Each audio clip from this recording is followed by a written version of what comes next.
And for the umpteenth time during our years together, I don't know how it works. I don't know how it works. I don't know if anybody knows how it works. Who decides what is a, quotes, big story, end quotes, and what is not? Who sets the agenda? One day I should sit in on one of the meetings that they have in this building on a very, very regular basis and find out.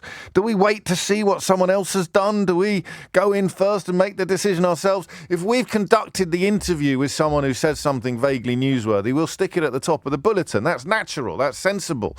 That's why every time Sadiq Khan comes into the studio for one of our regular chats, it ends up in the bulletins because it's ours. We own it. We have ownership. But what's the algorithm for deciding how big a story is? Because if it was money, this story wouldn't be in the news at all. £8 million. What percentage of the Manchester United wage bill is £8 million?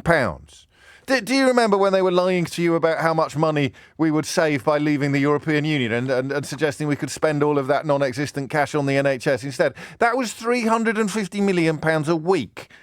8s into 350, please, Keith. How many 8s are there in 350? Come on, quickly. Is it 40, 300, carry two? It's 40-something, isn't it?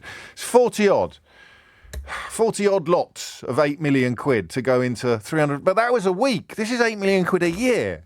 In what other context is 8 million quid a year going to be newsworthy? Even if you spent 8 million quid a year on sweets, it wouldn't make the news. 8 million quid a year. What is it? What have we got? 8 million quid a year. What are the big expenditures? We're increasing the defence budget by £8 million a year. What's that going to buy you? 8 pairs of boots and a couple of helmets. £8 million a year. It's nothing. It's not a figure, right? It's a negligible sum of money. Don't at me. I appreciate you'd quite like to have it in your current account, as would I. But in the context of national expenditure or budgets or the Treasury, there's a £50 billion hole in our economy at the moment, according to some analyses. The 4% drop in GDP, which is roughly double the damage done to our economy by coronavirus, is a direct consequence of Brexit. These sums are gargantuan. They are apocalyptic. But today's news, everywhere from the front of the Times to the top of the BBC, today's news is led by an £8 million story. When's the last time an £8 million story? If you won 8 million quid on the lottery, you wouldn't get into the news, would you? You need to win Euro Millions these days to get photographed on the 10 with a big bottle of bubbly and an angry ex. Yeah, 8 million quid lottery win, you wouldn't even make, would you make the local paper? You'd make the local paper, wouldn't you, if you tick the publicity box? You wouldn't make the national news if you won 8 million quid on the lottery. I don't think you'd make the local telly. You'd only make the local paper. I know what you're thinking. What on earth? What's happened? Who spent 8 million quid? What's he on about? What's going on? You could be forgiven for thinking this morning that Suella Braverman had just signed away the family silver to the French in return for a promise that may or may not be worth the paper that it's written on, to do even more to help Britain do even less than France when it comes to housing asylum seekers and refugees. We're paying already. Let me get this absolutely right. We're paying already £55 million a year to France to help them help us do less than they do when it comes to offering asylum to refugees and asylum seekers. I'll say that again because there's a lot of confusion around this story in the country and elsewhere. We're already paying France £55 million a year, ostensibly to help them help us do less than they do in the arena of sheltering refugees and looking after asylum seekers. We already do considerably less than they do, both, I think, in real numbers and in terms of per capita numbers as well. I think we come about 19th in Europe. Of course, when Farage gets to Dover with his Fisher-Price binoculars and his shiny trousers and starts pretending that we are somehow shouldering more than our burden, it lands very well. It lands everywhere from the Foreign Office and the Home Office right down to the comments section of the Daily Bugle. But we currently pay France 55 million quid so that they will help us do less than France does. How do you think that plays in French politics? I'm speculating now, and if I'm wrong, 03456060973 is the number that you need. How do you think this plays in French politics? I won't do the accent because it's 2022 and I have moved on.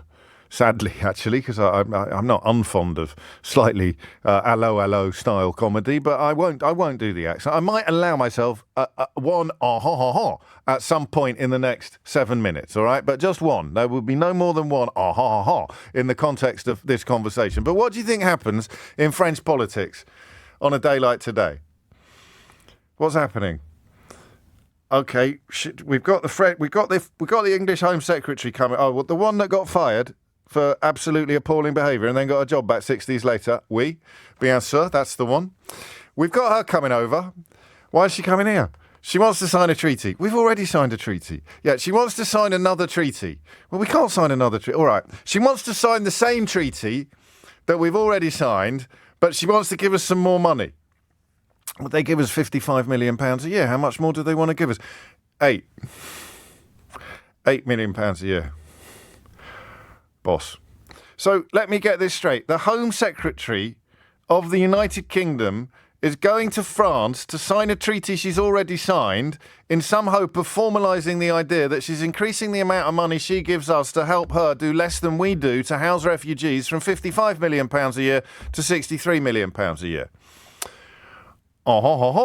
Yes, that's exactly what's happening. Why is she doing this? Well, A, her own job is very fragile because she keeps getting fired and rehired for gross misconduct.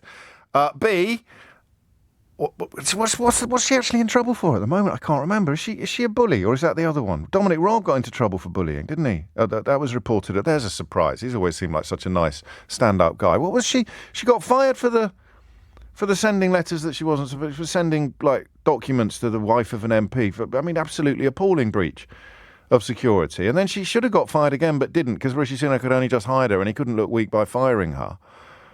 It's so hard. It's Monday. You can tell I've had a good weekend. I can't remember what was she in trouble for most recently? Was it bullying or was it something else? It will come to me in a minute. So she's got all sorts of problems going on at home. She's gone to France with a film crew and cameras and journalists in attendance. And you sit here thinking, well, this must be quite a big story.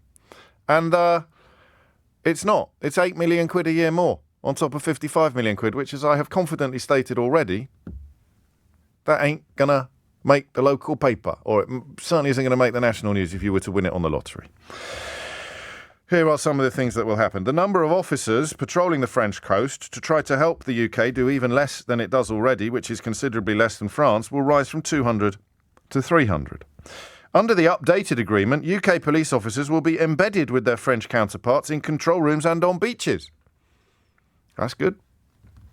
What are they going to do when they're embedded with their French counterparts in control rooms and on beaches? I don't know, mon ami, but it's £8 million a year for us, more than we're already getting. So we're paying £55 million a year, and people who get upset about this stuff, people who think that the best thing a country can do when it's facing massive labour shortages in almost every sector is devote epic amounts of political energy to keeping people out of the country. People who have fallen for this kind of guff, they are going to be looking at this story and presumably thinking that this is what's it going to do? What is it going to do? What is the question I'm going to ask you today? So many mysteries. I think I'm going to ask you why you think Suella Braverman has done this. 0345 6060 973. What's happened to Rwanda? Where's that gone?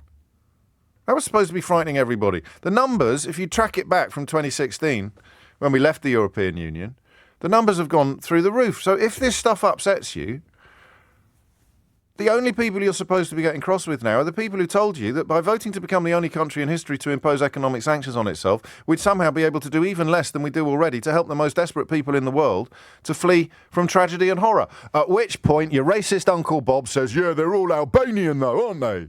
They're all Albanian. Well, no, they're not all Albanian. There have in recent months been an uptick in the number of Albanians being trafficked into this country by criminal gangs, which makes them victims of crime or illegal criminals, in the language of the Daily Mail. I'm not suggesting you should get out your violin or lie awake at night worrying about these people, but they do risk life and limb in crossing the channel, and they have been almost as manna from heaven for racist politicians and commentators to pretend that none of these people are fleeing Afghanistan or Syria. They're all desperate to come here from Albania in order to live in a travel lodge or a luxury hotel, as your Uncle Bob's Facebook page will tell you, that would probably not even be open were it not for the fact that the Home Office is now sticking people in them because they've got such poor infrastructure to cope with the problem they created when they encouraged the country to vote to become the first in history to impose economic sanctions on itself.